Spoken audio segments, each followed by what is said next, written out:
Құрметті оқушылар, ата-аналар, математикадан 2 сыныптың 72 сабағы көбейту амалының компоненттері деген сабаққа қош келдіңіздер.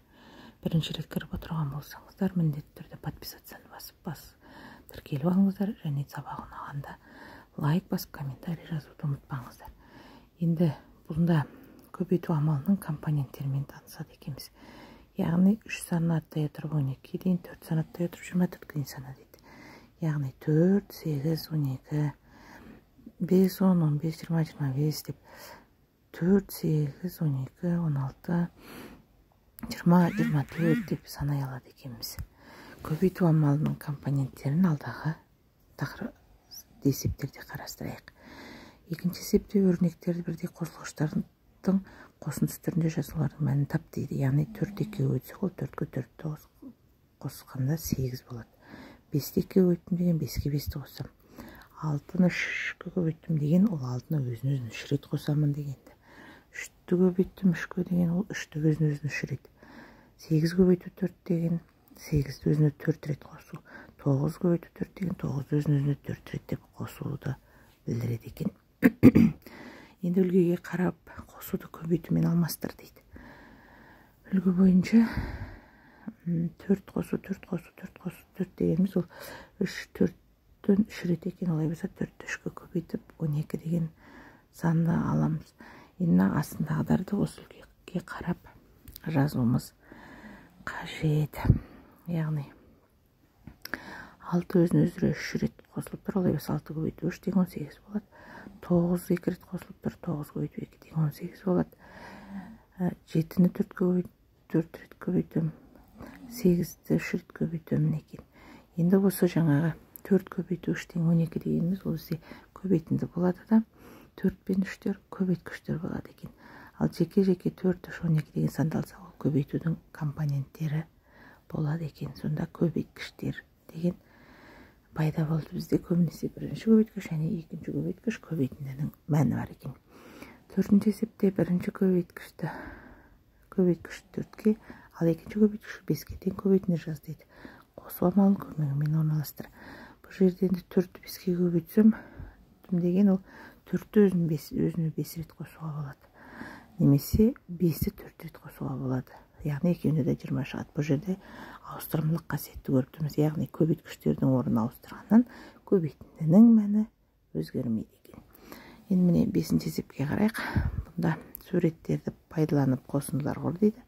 Бірдей қосылғыштардың қосындысын көбейтумен алмастырып, өрнектердің мәнін тап, қорытынды жаса дейді. Міне жаңа айтқан анықтама осы жерде жазылып тұр екен. Кітаптан дұрыстап оқып алсаңыздар болады. Яғни 3 қосу 3 тең болады, 3 көбейту 2 тең 9 болады екен. Және 2-2-ден 3 жиында тұр. Олай болса 2 көбейту 3 тең 6 болады. Құрметті ата-аналар, оқушылар, бұл канал тиімді болса, достарыңызға, сыныптастарыңызға таратуларыңызға болады. Подписать етіп, тіркеліп, комментарий жазуды ұмытпаңыздар. 6-шы есеп, 2 қорапшаның әрқайсында 3 қамшыдан бар. Қорапшаларда барлығы неше қамшы дейді. Яғни бірінші қорапшада шу, екінші қорапшада шу. Барлығы қанша болады? 3-ке 3-ті қосып, немесе 3-ті 2-ке көбейтіп 6 қамшы деп табаламыз. Яғни 2 қорапшада барлығы 6 қамшы бар екен.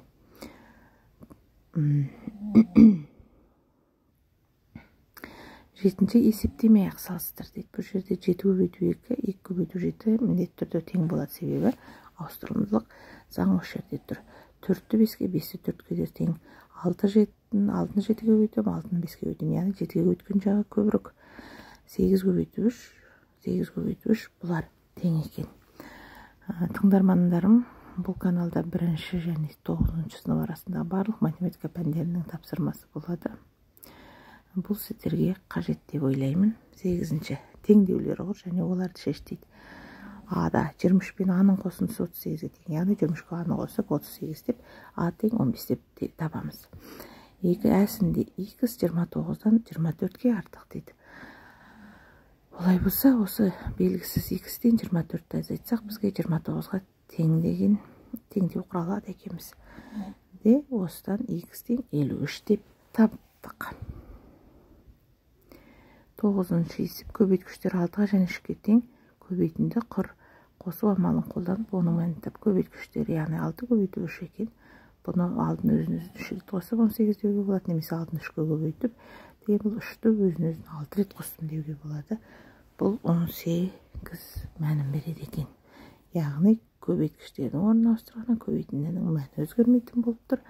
Және әрбір көбейтілген сан ол жеке-жеке көбейткіштер болып есептеледі екен.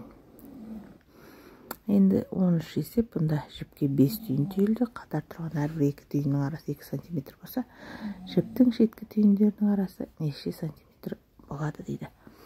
Бұл есепті шығару үшін біз түйіндердің санап аламыз да, анықтап түйіннің арасындағы ұзындықты анықтап алатын боламыз. Солар арқылы біз бүгінгі көбейту амалын қолдану арқылы есепті шығара аламыз. Сабақ ұнап жатса, лайк басып, комментарий жазып қоюларыңызды өтінемін. Яғни міне қарап тұрмыз, біреуінің арасы 2 см болса, барлығы